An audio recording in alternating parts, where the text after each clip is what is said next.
नमस्ते। आज के इस विश्लेषण में हम एक ऐसी जगह की बात करने वाले हैं जो सच में किसी भी आम इंसान को हैरत में डाल सकती है। हम बात कर रहे हैं अमरनाथ गुफा की। हिमालय की ऊंचाइयों में छिपी ये जगह सिर्फ एक तीर्थ नहीं है। ये एक ऐसा पॉइंट है जहां पुरानी पौराणिक कथाएं, आज का विज्ञान और हमारा सदियों पुराना इतिहास सब कुछ आपस में गहराई से जुड़ जाता है। तो चलिए बिना समय गंवाए इस दिलचस्प रहस्य में सीधे गोता लगाते हैं। अच्छा, सबसे पहले एक ऐसा सवाल लेते हैं जो सच में दिमाग घुमा देता है। कहानी के मुताबिक भगवान शिव ने कालाग्नि नाम की प्रलय की आग पैदा की थी। मकसद क्या था? हर जीवित प्राणी को वहां से मिटा देना। लेकिन फिर भी दो साधारण से कबूतर उस भयानक विनाशकारी आग से कैसे बच गए, और वो आज भी उस दुर्गम गुफा में जीवित कैसे हैं? यही वो सबसे बड़ा रहस्य है। लेकिन इस तक पहुंचने से पहले हमें यह समझना होगा कि शिवजी आखिर इतनी दूर उस गुफा में गए ही क्यों थे। तो कहानी शुरू होती है अमर कथा यानी अमृता के रहस्य से। हुआ कुछ यूं था कि माता पार्वती ने एक बार एकांत में शिवजी से उनके गले की मुंड माला के बारे में पूछ लिया। जब शिवजी ने बताया कि ये मुंड किसी और के नहीं बल्कि खुद पार्वती जी के पिछले जन्मों के हैं, तो वो हैरान रह गई। उन्होंने सोचा कि उन्हें बार बार जन्म और मृत्यु का दुख क्यों सहना पड़ता है, जबकि शिव तो अमर हैं। बस इसी बात ने उन्हें शिवजी से उस परम रहस्य को जानने की जिद करने पर मजबूर कर दिया, जिससे जन्म मरण के चक्र से हमेशा के लिए मुक्ति मिल सके। अब देखिए, ये अमर कथा कोई आम कहानी तो थी नहीं। ये ज्ञान इतना शक्तिशाली था कि इसे खुले में किसी को सुनाया ही नहीं जा सकता था। सबसे जरूरी बात थी इस रहस्य को पूरी तरह से गुप्त रखना। ये कथा सिर्फ और सिर्फ माता पार्वती के लिए थी। सोचिए, अगर कोई और इंसान, देवता या यहां तक कि कोई छोटा सा जानवर भी इसे सुन लेता तो वो भी अमर हो जाता और इससे पूरी सृष्टि का बैलेंस ही बिगड़ जाता। इसीलिए एकदम परफेक्ट एकांत खोजने के लिए भगवान शिव को कैलाश पर्वत छोड़ना पड़ा और उन्होंने चुनी हिमालय की एक बेहद दूर और सुनसान गुफा। भाग 1, पूर्ण वैराग्य की यात्रा। ये यात्रा मोक्ष पाने के लिए सांसारिक मोह छोड़ने का एक बहुत ही शानदार उदाहरण है। शिवजी ने एक एक करके अपने सबसे प्रिय साथियों को रास्ते में ही छोड़ दिया। पहलगाम में उन्होंने अपने वाहन नंदी को छोड़ा। फिर चंदनवाड़ी में उन्होंने अपनी जटाओं से चंद्रमा को निकाल दिया, क्योंकि चंद्रमा मन का प्रतीक है और ज्ञान पाने के लिए मन का स्थिर होना बहुत जरूरी है। आगे बढ़े तो शेषनाग झील पर उन्होंने वासुकी नाग को छोड़ा।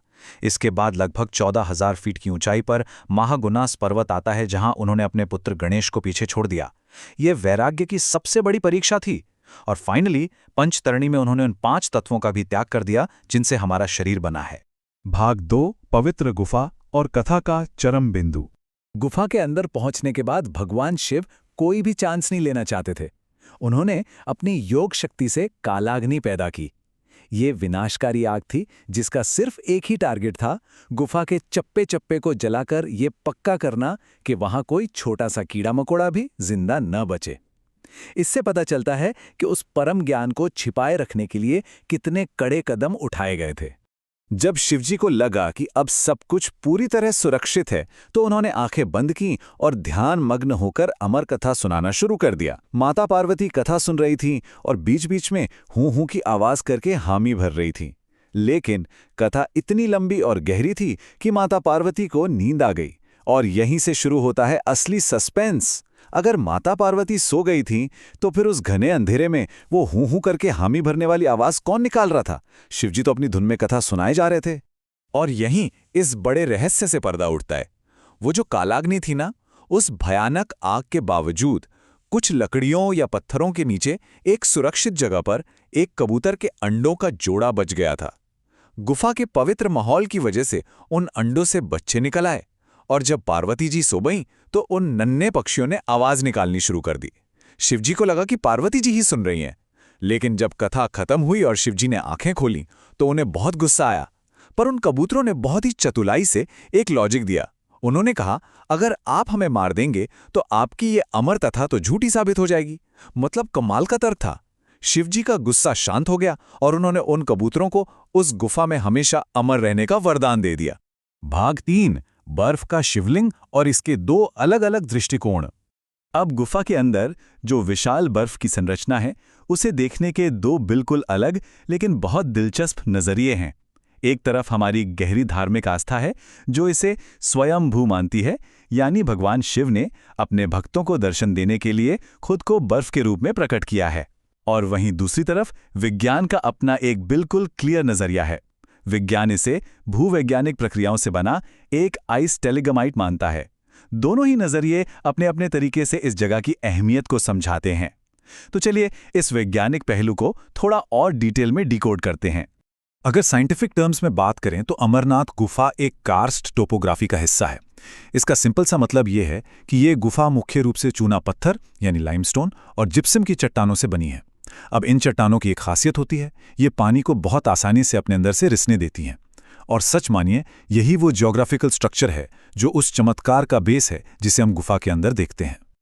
आइए देखते हैं कि ये बनता कैसे है। सबसे पहले गुफा के ऊपर जो पहाड़ है उस पे जमा ग्लेशियर गर्मियों में धीरे धीरे पिघलना शुरू होता है। फिर वो पानी चट्टानों की छोटी छोटी दरारों से रिसता हुआ सीधा गुफा की छत तक पहुंचता है। वहां से जब पानी की बूंदें गुफा की एकदम ठंडी हवा में नीचे गिरती हैं तो वो पलक झपकते ही जम जाती हैं।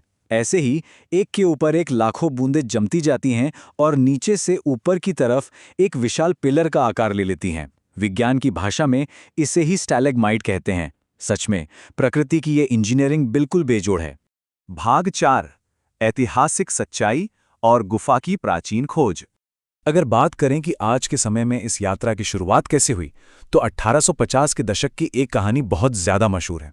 ये कहानी है बूटा मलिक नाम के एक मुस्लिम चरवाहे की। कहा जाता है कि एक साधु ने उसे कोयले से भरी एक बोरी दी थी, लेकिन हैरानी की बात यह है कि जब वो घर पहुंचा और बोरी खोली तो वो कोयला सोने में बदल चुका था।